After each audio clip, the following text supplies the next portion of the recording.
니라. 아멘. 오늘 말씀의 제목이 평소하고는 좀 다르죠? 서술형입니다. 좀 깁니다.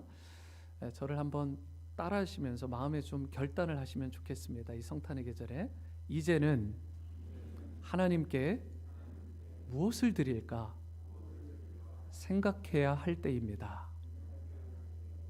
아멘이시죠? 네, 우리가 참 많이 받았잖아요. 많이 받았습니다. 그런데도 여전히 하나님한테 이거 주세요, 저거 주세요, 좀 이렇게, 물론 달라고 해야죠. 우리가 연약하니까. 하지만 이제는 이 성탄의 계절, 특별히 이 연말을 마무리하고 한 해를 마무리하고 또 새해를 맞이하면서 우리 영적인 그런 자세나 그리고 우리의 말이나 우리의 모든 행동들이 좀 달라졌으면 좋겠습니다. 이제는 우리가 하나님 앞에 무엇을 드려야 될까, 무엇을 드릴 수 있을까, 이것을 생각하고 고민하고 또 결단해서 나아가는 성숙한 여러분과 제가 될 수 있게 되기를 바랍니다. 전에 한번 소개시켜드린 그 좋은 책이 있습니다. 여러분 기회가 되면 꼭 읽어보십시오. 저도 리더십 책들을 참 많이 읽지만 이거는 참 좋은 책입니다. Good to Great. 기억하시죠? Good to Great. 이게 좋은 기업을 넘어서 위대한 기업으로 라는 한국어로 번역이 된 책인데, 이것이 사실은 경영학적으로도 참 좋은 책이고 여러분 삶에 있어서 정말 규모 있게 여러분의 삶을 이끌어가고 또 리더십을 발휘함에 있어서 아주 핵심이 되는 좋은 책입니다. 짐 컬린스의 책이죠. 이분은 미국 내에 좋은 회사 1435개, 대단한 통계를 냈습니다. 1435개나 되는 그러한 회사들을 기반으로 연구를 했어요. 무려 40년 동안에 그 이전 역사들을 다 행적을 조사하면서 결국 이 1435개 회사 가운데 단 11개 회사만 이 굿을 넘어서 great, 위대한 회사로 발돋움했다라는 것을 밝혀낸 귀한 연구 결과를 보여주게 되었습니다. 그러면서 단순하게 이윤만 창출하고 자기들만 잘 먹고 잘 사는 회사가 아니라 이제는 그런 좋은 정도, 그냥 즐기고 누리는 정도가 아니라 좀 위대한 회사를 만들자, 왜 위대한 그런 경영을 좀 하자, 그러한 것을 강조하면서 이 회사를 이끌었던 많은 리더십들을 연구하기 시작했어요. 그러면서 회사를 이끄는 크게 두 가지 유형으로, 여러분 그 이외에도 많은 유형으로 나눠놨지만 여러분 이 정도는 기억하셔야 됩니다. 두 가지 유형으로 압축해서 정리를 했는데, 첫 번째가 자신을 내세우고 자신의 야망을 이루기 위해서 일하는 리더십이 있더라는 것입니다. 이러한 리더십의 특징은 굉장히 화려해요. 겉으로 보면 화려합니다. 그리고 언변도 뛰어나고 그 능력에 있어서도 탁월한, 그래서 일반적으로 이 매스컴을 타고요, 많은 사람들에게 이름이 소위 잘 알려진 사람들이 여기에 해당하는 사람들, 자기를 드러내고 그리고 자꾸만 이 야망을 성취하고자 뛰는 사람, 야망가죠. 두 번째는 이런 부류하고는 좀 다릅니다. 자신에게 맡겨진 임무를 다 해요. 끝까지 그 직무를 충실하게 감당합니다. 정말 소처럼 열심히 뛰는 인물이에요. 그런데 한 가지 다른 게 있어요. 사회에, 이 세상에 어떻게 하면 기여할 수 있을까? 어떻게 하면 공헌할 수 있을까? 이것을 고민하는 리더십들이라는 것입니다. 이러한 리더들은요, 좀 조용하고 묵묵한 편이에요. 밖에 잘 드러나지 않는 유형입니다. 그런데도 불구하고 자신에게 맡겨진 임무를 그야말로 성실하게 최선을 다해서 잘 감당함으로써 자기 회사도 발전을 시키지만 그 결과로 이 사회를 밝게 만들고 또 행복하게 만드는 그 일에 크게 기여하는 그러한 인물들이 바로 위대한 사람들의 특징이더라는 것입니다. 여러분들은 이 두 가지 유형 가운데 어디에 속해 계시고 또 무엇을 바라보면서 나아가고 계십니까? 여러분 이 유형 중에 이 세상으로 볼까요? 지금 이 성탄의 계절인데 이때에 여러분 어떤 유형의 지도자가 있다면 이 세상이 밝아지고 따뜻해질까요? 첫 번째 부류일까요? 야망가? 자신의 것을 위해서 막 움켜쥐고, 그리고 자신의 것을 위해서라면 어떤 수단 방법도 가리지 않고 열심을 내서 규모를 크게 만드는 그런 성공한 그런 사람들, 여러분 그런 사람으로만 세상이 가득 차다고 생각해 보세요. 이 연말이, 이 세상이 어떨 것 같으세요? 답답하지 않으세요? 그런 사람으로만 이 세상이 가득하면 여러분 정말 살만 나는 인생이 아니라 살고 싶지 않은 비참한 세상이 되고 말 것입니다. 그런데 두 번째 사람들, 이 세상을 어떻게든 공헌하려고 하고 따뜻하게 만들려고 하고 이 세상이 이바지해 보려고 하는 그런 사람들로 가득 찬, 특별히 리더들이, 세상에 그런 영향력을 끼치는 사람들이 그런 사람으로 이 세상이 가득하다면 여러분 이 세상이 얼마나 살만 나겠어요. 여러분 스타트업이라고 하죠. 요즘 이 초기 자본을 작게 해가지고 새롭게 신생 기업을 일으키는 분들이 참 많은데 이 사람들에게 있어서 놓치지 말아야 될 게 있습니다. 그것은 무엇이냐면 이 세상을 어떻게 하면 밝게 만들 수 있을까? 이 세상을 어떻게 하면 기여할 수 있을까? 여러분 이것 없이 돈만 추구하는 그 스타트업은 망하게 되어 있고요. 혹 잘 되더라도 세상에 크게 이바지하는, 기여하는 회사가 될 수가 없습니다. 여러분 우리의 인생도 마찬가지입니다. 우리가 이것이 일반 법칙이나 또 이 기업에나 조직에만 적용되는 게 아니라 하나님의 나라에도, 하나님의 성도된 여러분과 저에도 그대로 적용된다는 것입니다. 하나님의 나라를 확장해가고 복음 사역을 이루어가는 데 있어서 하나님이 사용하길 원하시는, 하나님이 기뻐 받으실 만한 그런 사람의 유형은 어떤 사람이겠어요? 여러분 첫 번째일까요? 두 번째일까요? 당연히 여러분 자신에게 주어진 그 직무를 묵묵하게 감당하면서 비록 화려한 일꾼은 아니지만 세상적으로 박수갈채를 받고 세상적으로 대단한 위치에 있지는 않을지 모르지만, 이름 석자 제대로 내지 못할지 모르지만 이 사람으로 인해서 하나님의 나라가, 복음이 확장되어 가고 주님의 몸된 교회가 확장되어 가고 건강해지고 또 그로 인해 복음의 열매가 건강하게 맺어진다면 여러분 바로 이로 인해 하나님이 영광 받으시고 하나님께 드림받은 인생이 될 수 있게 되는 것입니다. 그러므로 저와 여러분들이 오늘 이 아침 우리 모두가 좀 고민하고 그리고 물어야 될 질문이 있습니다.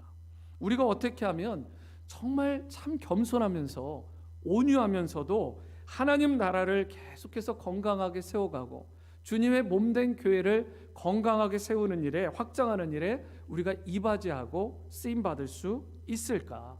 오늘 본문을 통해 하나님께 쓰임받는, 드려지는 그런 성도와 인생이 되기 위해서 필요한 세 가지 퀄리티, 그 자질들에 대해서 함께 나누길 원하는데요. 첫 번째로 하나님께 드림받고 또 하나님께 쓰임받는 인생이 되려면 사역의 현장에 있어야 되겠죠. 여러분 사역의 현장에 있지 않고 어떻게 하나님 앞에 드림받으겠어요? 여러분 예배 현장 가운데 있어야 됩니다. 기도의 현장 가운데 있어야 돼요. 심플한 것입니다. 하나님의 나라가 확장되어 가고 전도와 선교가 일어나고 헌신 봉사하는 사역의 현장에 내가 있어야죠. 사역의 현장에 있지 않은데 어떻게 쓰임을 받아요? 어떻게 하나님께 드림받을 수 있습니까? 여러분 오늘 19절을 보시면 내가 디모데를 속히 너희에게 보내기를 주 안에서 바람은 너희의 사정을 알므로 안위를 받으려 함이니 라고 말합니다. 여기서 중요한 단어는 보낸다라는 단어예요. 여러분 디모데를 소개할 때 이 사도 바울이 무슨 말을 하고 있냐면 내가 디모데를 속히 너희에게 보내고 싶다, 이런 보낸다라는 단어를 쓰고 있는 거예요. 사실 디모데는요 사도 바울의 입장에서 보면 특별히 그와 동역하는 가운데 가장 많이 했던 일, 그 일이 무엇이냐면 사도 바울이 보내는 곳에 갑니다. 그리고 그 사역의 현장에서 그가 묵묵하게 그 임무를 완수하고 또 사도 바울이 여기는 끝났다, 또 다른 곳에 가라, 그러면 그곳에 가서 그 사역의 현장에 머무르면서 묵묵하게 정말 우직하게 그 사역을 성실하게 감당하고 교회를 덕스럽게 세우고 건강하게 부흥성장시키고 또 다른 곳으로 이동해 갑니다. 여러분 그것이 디모데의 삶이었어요. 사도 바울이 보내는 곳마다 여지없이 그곳에 가서 사역의 현장에서 주님의 기쁨이 되고 드림이 되는 삶. 사도행전에 보면 데살로니가 교회가 있죠. 여기에 사도 바울이 3주 정도밖에 사역을 못했습니다.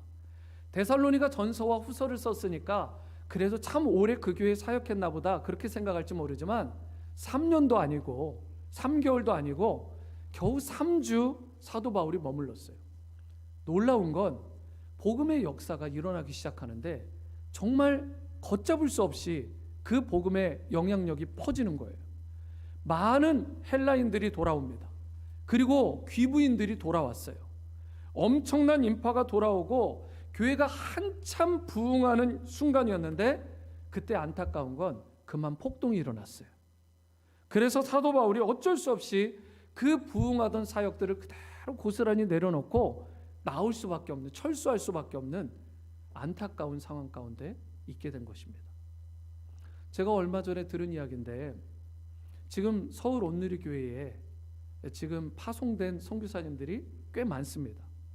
그런데 그 중에 지금 이 코로나와 또 그 나라들이 이 비자를 내주질 않잖아요. 더 이상. 그러니까 한번 나가서 갱신이 안 되고 비자가 갱신이 안 되고 못 들어가는 상황으로 지금 나와 있는 분들만 온누리교회 출신만 1000명이 넘는다고 그래요. 엄청난 인원 아닙니까? 사역의 현장에서 어쩔 수 없이 나오는 현장, 그런 상황이 될 수밖에 없어요. 마음이 어떨 것 같으세요? 여러분, 마음이요 찢어지는 것입니다. 제가 엊그제 황 대표님하고 연락을 했습니다. 이분도 서울 온누리교회에서 파송이 되고 또 우리 교회와 이 후원 관계를 맺은 분인데 이 황 대표님이 이야기할 때 제가 이렇게 절절히 듣는데 한 40여 분 통화를 한 것 같은데 계속 그 안타까움이 저한테 전해지는 거예요. 여러분, 선교사님들을 위해 기도해 주시기 바랍니다. 지금 선교사님들 상황이 많이 좋지 않아요. 마음이 얼마나 아프시겠어요. 그런데 여러분, 그 일을 누구보다 먼저 겪은 최초의 선교사가 있죠. 여러분, 그분이 바로 이 신약교회의 사도 바울입니다.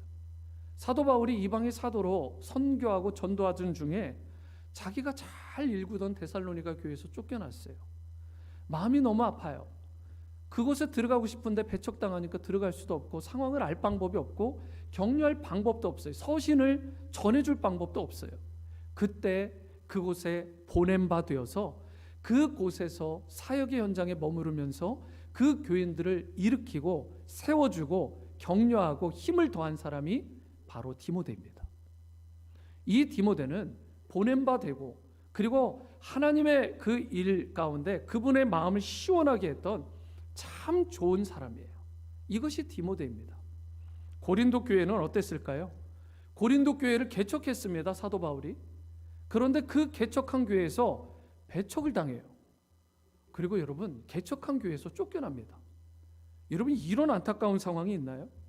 쫓겨난 바울이 2차 방문을 하려고 했는데 여러분, 거기에 있는 악한 자들이 일어나서 모욕과 수치를 주면서 그 사도 바울을 못 들어오게 했습니다. 여러분, 마음이 어떨 것 같으세요? 사도 바울은요, 마음이 계속 갈기갈기 찢어질 만한 그런 안타까운 배척과 수치를, 능욕을 수도 없이 당했습니다. 그런 고린도 교회의 상황, 너무도 그들을 사랑하는데 그들의 소식이 너무나 궁금하고 그들을 격려하고 세우고자 하는데 교회로 들어갈 방법이 없어요. 그때 누구를 보냅니까? 디모데를 보냅니다. 지금 여러분, 이 사도 바울이 어디 있습니까? 이제는 감옥에 있어요. 감옥에 갇혀 있는 상황 가운데 빌립보 성도를 생각하니까 마음이 절절한 거예요. 마음이 너무 안타깝고 수심이 가득한 것입니다. 빌립보 성도들을 돌아보고 싶은데 어려움 가운데 있다는데 그들을 세워줄 방법이 없어요. 누구를 보냅니까? 디모데를 보냅니다. 가라 하면 가고 서라 하면 서고 사역의 현장에 머물라고 하면 머뭅니다. 주님의 그 음성에 기울이어서 사도 바울의 그 지시에 따라서 주님이 주신 그 권위에 순종하고 그 사역의 현장에서 묵묵하게 정말 우직하게 그 사명을 끝까지 감당하고 아름답게 하나님 나라를 확장하고 주님의 교회를 건강하게 세웠던 인물이 디모데입니다. 여러분, 이렇게 들임받을 때, 이렇게 사역의 현장에 있을 때 주님께서 그 인생을 기뻐 받으시고 하나님 나라를 확장하는 위대한 사도로, 그 사람으로 하나님께서 세우시는 것입니다. 여러분, 일반적으로 볼까요? 사람은 어떤 성향이 있죠? 자기가 계산을 다 해봅니다. 캘큘레이터를 다 쳐보고, 이것이 나에게 유익하겠다, 이것이 나에게 좋은 점이겠구나, 머릿속으로 다 계산을 해보고 얼마나 내가 그곳에 가면 편리하게 누릴 것이 많은지, 내가 그곳에서 내가 대접받을 수 있을지, 이런 것을 계산하고 주로 움직이지 사역 중심으로, 사명 중심으로 잘 움직이지 않더라고요. I'm Christian, 내가 크리스찬이라고 말하면서도 여러분, 어디 대학을 정할 때, 어디 직장을 정할 때 그 주위에 있는 교회를 고민하면서 가는 분을 많이 못 봤습니다.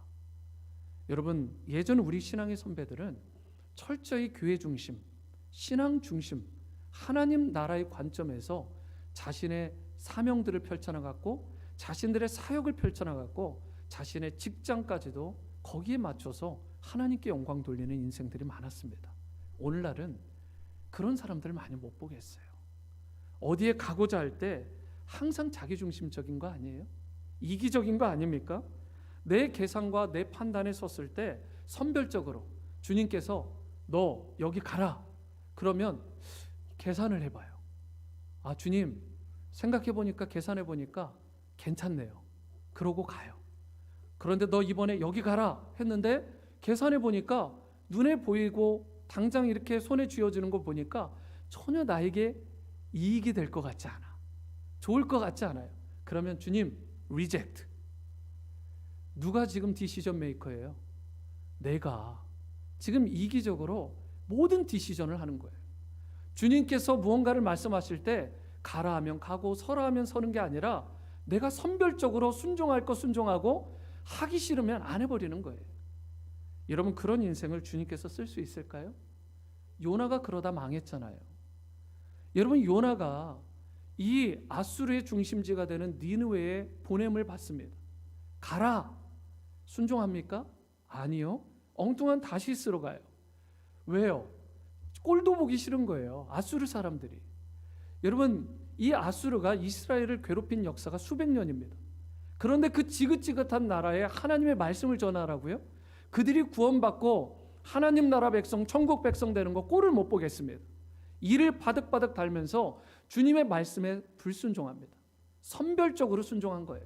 이건 못하겠습니다. 그리고 다시스로 가요. 그 배를 탑니다. 그런데 여러분, 다시스라는 곳은 세상의 대명사예요. 어떤 곳이에요?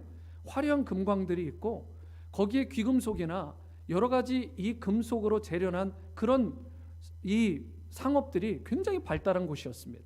스페인의 남단에 있습니다. 여러분, 그곳으로 가는 인파들이 많다 보니까 배도 화려하고, 그리고 배도 크고 웅장한 거예요. 세상적으로 보면 여러분, 니느웨로 가시겠어요? 여러분들 같으면 다시스로 가시겠어요? 요나 욕할 거 없습니다. 우리가 그렇게 살아가고 있잖아요. 눈에 좋아 보이는 거, 화려한 거, 그거 움켜쥐려고 살아가는 거 아닌가요? 여러분, 그렇지 않고 니느웨로 가시겠어요? 다시스로 갑니다. 요나가 가는 중간에 폭풍을 만나요. 그리고는 배에서 던져진 바 되고 물고기 뱃속에 갇힙니다. 3일 동안 정신을 차려요. 그리고 물고기 뱃속에서 토해지고 나서 드디어 순종을 하긴 하는데 반쪽짜리 순종을 하긴 합니다. 어떤 일이 일어나요? 그냥 야, 하나님 믿고 구원받고 회개해, 이렇게 그냥 성의 없이 전했을 뿐인데 그 며칠 사이에 니느웨에 있는 모든 사람이 하나님 앞에 돌아오고 회개하는 역사가 일어납니다. 놀라운 일이죠. 반대로 보죠. 만약에라도 이 요나가 가지 않았다면 니느웨 사람들은 어떻게 됐을까요? 다 죽는 것입니다. 다 지옥 가는 거예요. 받는 사람이 한 명도 없는 것입니다. 여러분, 그 역사의 현장 가운데, 사역의 현장 가운데 니느웨에 이 요나가 갔기 때문에 역사가 일어나는 거죠. 사역의 현장이 있지 않은데 다시스 엉뚱한 곳에 가는데 불순종하는데 무슨 사역의 열매가 있고, 무슨 하나님 나라의 확장이 있고, 무슨 하나님 앞에 드림이 있겠어요? 주님을 기쁘시게 하는 인생은 주님이 가라 하시는 곳, 머물라고 하시는 곳에 있는 것입니다. 여러분 묻습니다.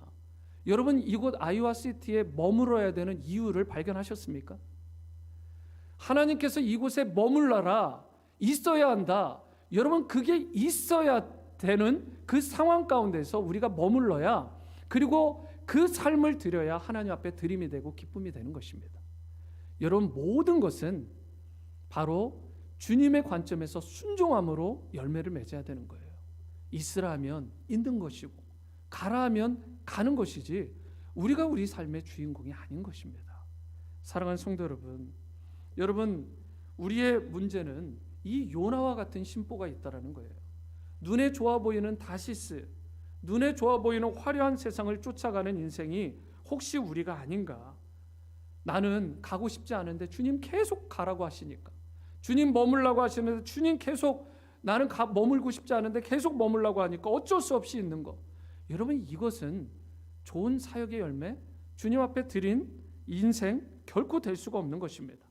하나님이 원하시고 기뻐하시는 그 삶으로 저와 여러분들이 그 방향으로 온전히 턴하고 선별적으로 순종하지 마시고, 주님이 말씀하시는 것에 아무리 내 계산으로 나오지 않아도, 아무리 내가 볼 때 나에게 이익이 되지 않더라도, 희생해야 되는 것이고 손해볼 만한 일이라도 주님께서 하라 하시면 그 사역의 현장에 머무르시고 묵묵하게 나에게 맡겨진 일을 감당하는 그런 귀한 하나님의 성도들 다 되어질 수 있게 되기를 축원합니다. 두 번째는 우리가 하나님 앞에 드리며 쓰임받는 성도가 되려면 주님의 일을 구해야 됩니다. 사람의 일이 아니라 주님의 일을 구해라. 일반적으로 우리가 사역을 하면서 자신의 이익이나 목적을 먼저 생각해요. 여러분 저도 이게 조심하는 게 이 부분입니다. 그런데 이런 인생들은 건강한 열매를 맺을 수가 없어요. 자기 이익, 자기 야망, 첫 번째 유형의 리더에 속하는 그룹이죠. 결국은 자기가 박수받고 자기의 야망을 성취하기 위해서 무언가 사역하고 일하는 사람은 여러분 오래 못 갑니다. 그냥 세상에서 그럭저럭 인물은 될 수 있지만 good to great, 좋은 것을 넘어서 위대한 삶으로는 결코 변화될 수 없어요. 여러분 오늘 본문 21절에서 22절을 보시는데 특별히 앞쪽 부분을 집중해서 보세요. 뭐라고 되어 있습니까? 그들이 다 자기 일을 구하고 그리스도 예수의 일은 구하지 않는답니다. 여러분 그들이 누군데요? 나미널 크리스찬, 명목상의 크리스찬, 이 세상에 있는 일반적인 크리스찬들을 말하는 거예요. 세상 사람들만 말하는 게 아닙니다. 그런데 그리스도인들 가운데 이런 자들이 많대요. 여러분 우리 온누리침례교회가 아이까지 주일 출석이 우리가 보통 될 때 200에서 220명 정도 됐는데 우리 교회에서는 어떨까? 우리 모두는 정말 자기 일보다는 주님의 일을 먼저 구하는 성도와 자녀들로 가득할까? 오늘 이 말씀이 우리에게 좀 울림이 있었으면 좋겠습니다. 성탄의 계절에 여전히 선물만 기대하고 여전히 이것저것 바라는 것만 있고 주님한테 건강 주세요, 물질 주세요, 내 자녀 성공하게 해주세요, 맨날 바라는 욕심은 있지만 자기 중심적인 거 아니에요 다? 그런데 주님 앞에 드리는 것에 대해서는, 주님의 일을 구하는 것에 대해서는 내가 혹시 게으르고 거기에는 관심조차 갖지 않지는 않는지. 여러분 많은 크리스찬들이 이랬대요. 그들이 다 자기 일은 구하는데 그리스도 예수의 일은 구하지 않더라. 초대교회에도 이런 일이 있었다면 2000년이 지난 지금 이 시점에 우리 신앙인들에게 이 메시지가 의미하는 것은 무엇일까? 나에게 이익이 되는 일을 먼저 찾잖아요. 나에게 어떻게든 손해가 되는 일은 내가 잡지는 않아요. 교회 일도 마찬가지더라고요. 제가 어제 전화 한 통을 받았습니다. 타 주에 있는 분이 이곳 아이오와로 온다는 거예요. 그런데 묻는 내용이 알파부터 오메가까지 처음부터 끝까지, 제가 그 바쁜데 지금 막 보내야 되는, 지금 설교 타이틀하고 다 보내야 되는데 귀중한 시간을 써서 하는데 한 20여 분 통화하는데 계속 그 얘기예요. 비즈니스 얘기. 거기는 이 할 만한 비즈니스가 뭐가 있나? 왜 저한테 왜 그걸 물어요? 목사라고 저는 다 밝혔는데. 교회가 어떤지, 신앙생활하기는 어떤지 안 묻더라고요. 교회에 전화해서 고작 하시는 이야기가 그런 영적인 이야기는 1도 없고 지금 거기에 계시는 분들은 뭐해 먹고 사세요? 이거예요. 여러분, 그것도 지역이 여기가 아니라 디모인으로 가신대요. 그래서 디모인에 있는 이주영 목사님에게 토스를 해드렸어요. 잘했죠? 저는 그분이 예수님 만나고 삶이 좀 변화됐으면 좋겠어요. 오늘 행여나 이 설교를 들을지 모르겠지만, 여러분, 그런데 이게 그분만의 모습일까? 저와 여기 있는 저와 여러분들의 모습은 아닐까? 나의 모습은 아닐까? 여러분, 우리가 정말 예수님을 만나고 그분의 사랑을 깊이 경험했다면, 성탄의 이 예수님이 정말 감격스럽고 감사하고, 예수님의 그 십자가의 은혜가 나에게 그것 무엇으로도 비교할 수 없이, 표현할 수 없이 정말 땡큐, 정말 감사합니다, 감사합니다, 감사합니다, 그렇게 고백하고 그렇게 말한다면 우리의 삶이 달라질 거예요. 더 이상 자기의 일을 구하지 않습니다. 먼저 주님의 일을 구하게 되어 있어요. 여러분, 그런 사람, 먼저 그분의 나라와 그분의 의를 생각하면서 살아가는 인생. 오늘날 수많은 사람들이 자기의 유익을 구하면서 살아가는데, 여러분 22절과 같이 디모데는 어떻게 해요? 자식이 아버지에게 함같이 바울과 함께 복음을 위해 수고했다라고 말씀을 해요. 디모데는 항상입니다. 어떻게 하면 예수님 앞에 드림이 되는 인생이 내가 될 수 있을까? 어떻게 하면 주님의 기쁨이 될까? 어떻게 하면 복음을 전하는데 쓰임받을 수 있을까? 막 거기에 마음이 흥분되고 마음이 뛰었던 사람이에요. 성탄의 계절이 되었는데 나는 여기에 관심이 없어. 마음이 뛰지 않아요. 크리스마스 트리를 보고 여전히 산타크로스 막 뭐 이런 산타에 막 그냥 현혹이 되고, 무엇을 막 줄까 받을까 여기에만 관심이 있고, 여러분, 그것이 성탄을 준비하는 바른 모습인가요? 바른 크리스찬의 모습이에요? 아니면 나미널 크리스찬, 이름만 명목상의 크리스찬만 되는 사람의 모습일까? 여러분, 우리는 주님께 드림이 있는 인생을 살아야 됩니다. 그런 성도로 쓰임받는 크리스찬으로 날마다 거듭나야 돼요. 고린도전서 4장 1, 2절에 여러분 이렇게 말합니다. 사람이 마땅히 우리를 그리스도의 일꾼이요 하나님의 비밀을 맡은 자로 여길지어다. 그리고 같이 읽어볼까요? 시작. 그리고 맡은 자들에게 구할 것은 충성이니라. 여러분, 여기에서 사도 바울이 두 단어로 크리스찬 사역을 소개하는데, 첫 번째는 그리스도의 일꾼이라는 단어가 나오고, 두 번째는 맡은 자라는 단어입니다. 두 번째부터 간단히 설명하면, 맡은 자는 일종의 청지기입니다. 청지기는 그래도 좀 수준이 있잖아요.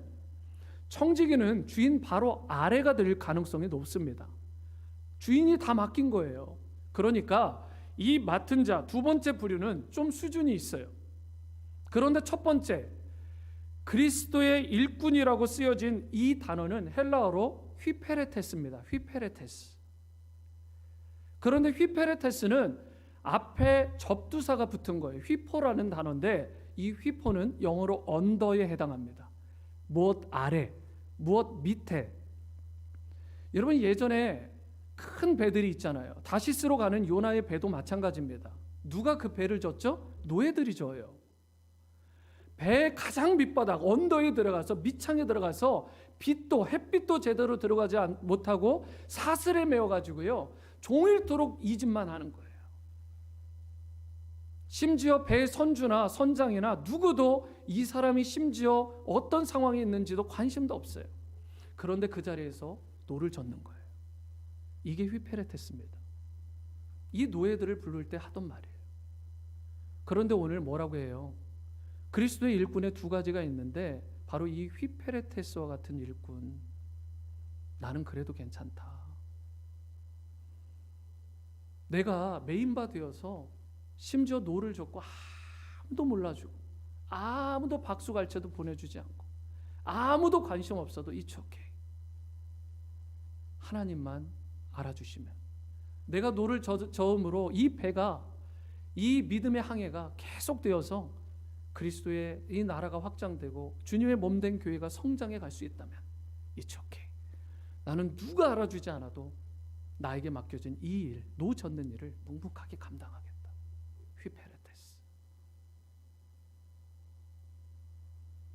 여러분, 배의 밑창에 내려가서 노 젓는 게 뭐 대단하겠어요.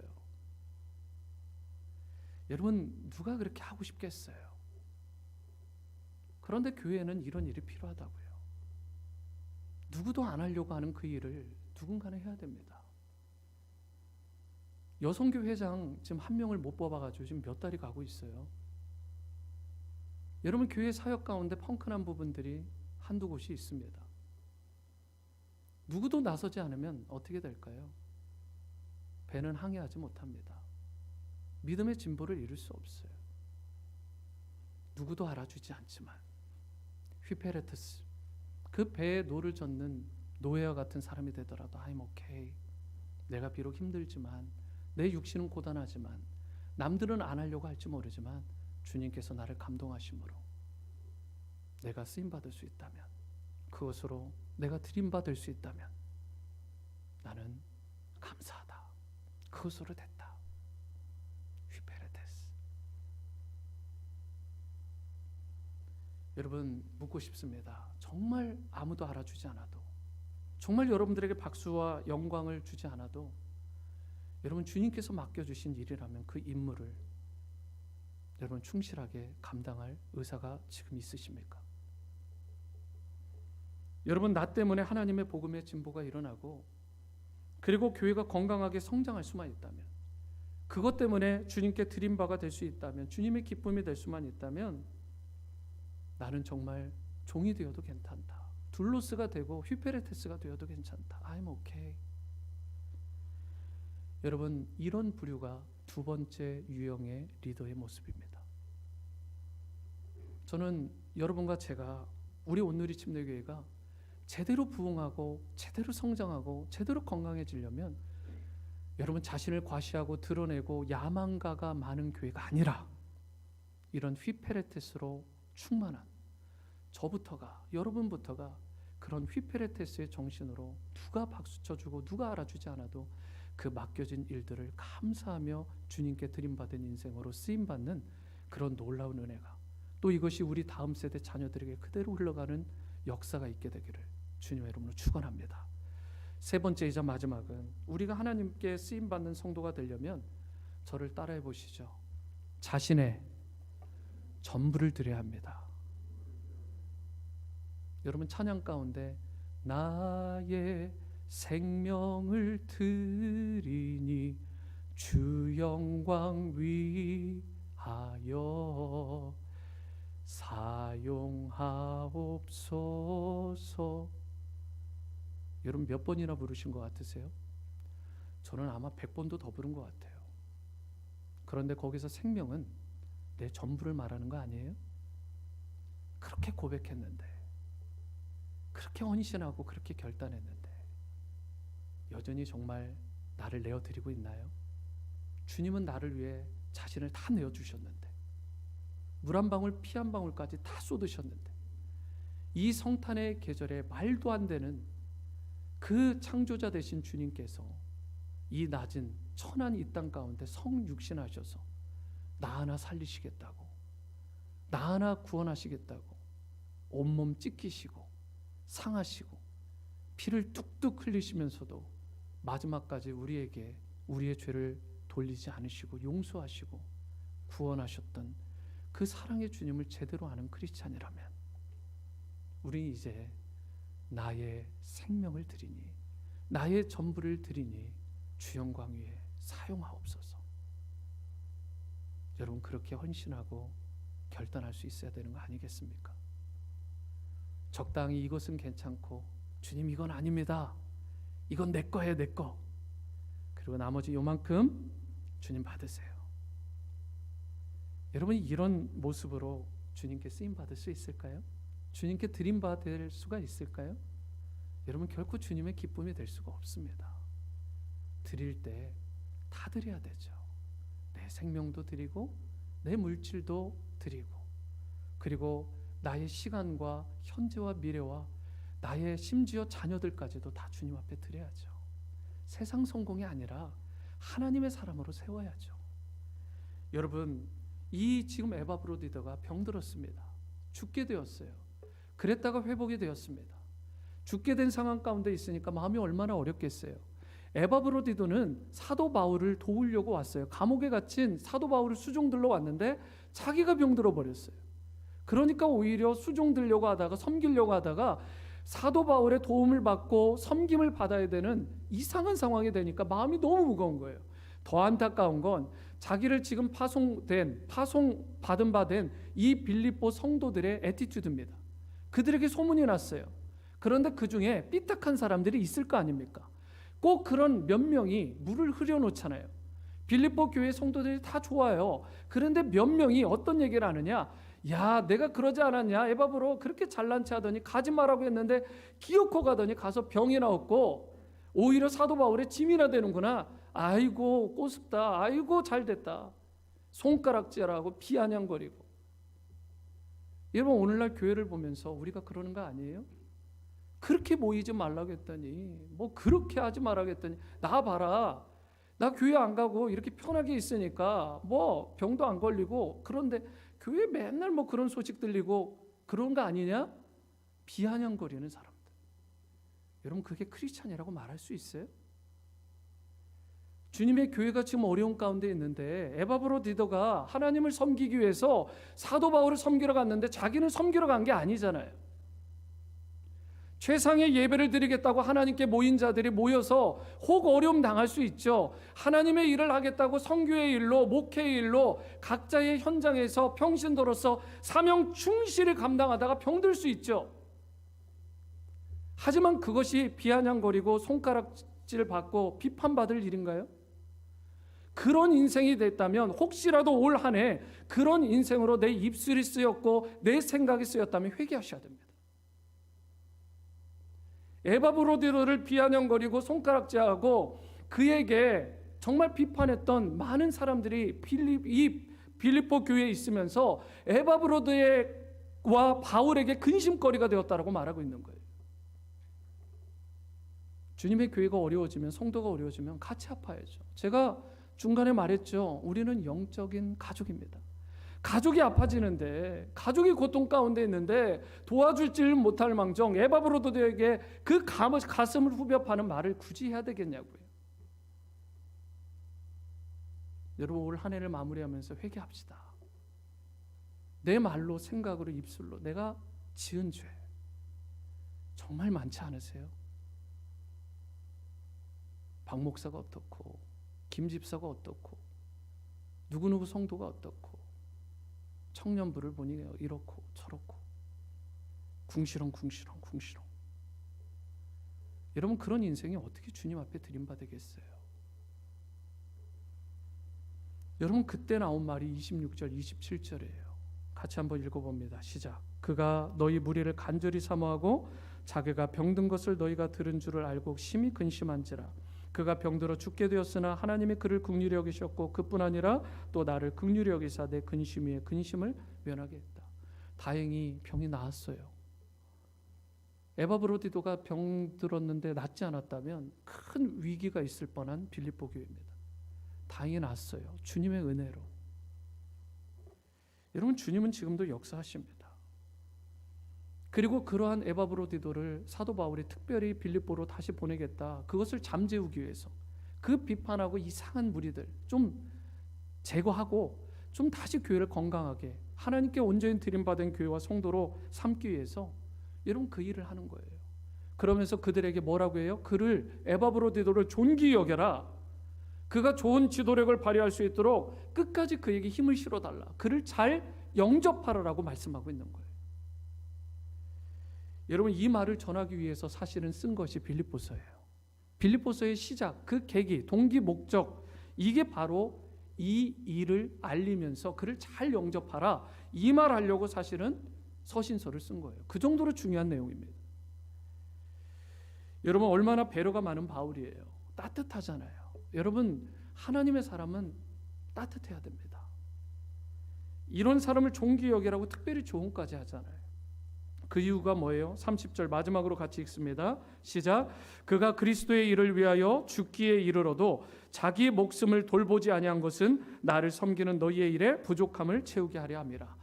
그리스도의 일, 주님의 일이라면 자기의 생명까지도, 자기의 목숨까지도 아까운 것으로 여기지 않고 다 내어준 사람이 에바브로드다.